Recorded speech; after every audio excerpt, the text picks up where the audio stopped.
लोग कहते हैं कि करबला में हजरत इमाम हुसैन की मदद के लिए कोई नहीं आया, लेकिन सच तो यह है कि उस दिन जमीन और आसमान की हर ताकत उनकी एक आवाज पर लड़ने को तैयार थी। यह वाकया आशूरा के दिन का है। जिन्नात का बादशाह जाफर जिन्न अपने दरबार में तख्त पर बैठा जश्न मना रहा था। उसे इस बात की खबर ही नहीं थी कि करबला में नबी के घराने पर क्या बीत रही है। तभी अचानक उसके तख्त के नीचे से दो जिन्न रोते हुए और मातम करते हुए गुजरे। जाफर ने उन्हें रोका और पूछा, अरे आज तो खुशी का दिन है, तुम लोग क्यों रो रहे हो? उन जिन्नात ने रोते हुए जवाब दिया, ए बादशाह जिन्न, आपको खबर नहीं, अभी हमारा गुजर करबला की जमीन से हुआ है। वहाँ हमने देखा कि रसूलुल्लाह के प्यारे हुसैन इब्न अली खून में लथपथ हैं।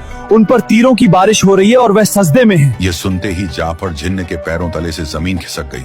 उसने फौरन जश्न को रोका और सर से ताज उतार फेंका और जंगी लिबास पहन लिया। उसने अपनी तलवार निकाली और जिन्नात के एक बड़े लश्कर को लेकर हवा से भी तेज रफ्तार में करबला की तरफ दौड़ा। जाफर कहता है, जब मैं करबला की फजाओं में पहुंचा तो मैंने एक अजीब मंजर देखा। वहाँ सिर्फ यजीदी फौज नहीं थी, बल्कि आसमान से लेकर जमीन तक फरिश्ते, अंबिया और जिन्नात की कतारें खड़ी थी। वह सब अपनी बारी का इंतजार कर रहे थे कि इमाम हुसैन हुक्म दें तो वह दुश्मनों को खत्म कर दें। भीड़ इतनी थी कि जाफर को रास्ता नहीं मिल रहा था। तभी इमाम हुसैन ने नजर उठाई और जाफर को पुकारा, मेरे पास आओ।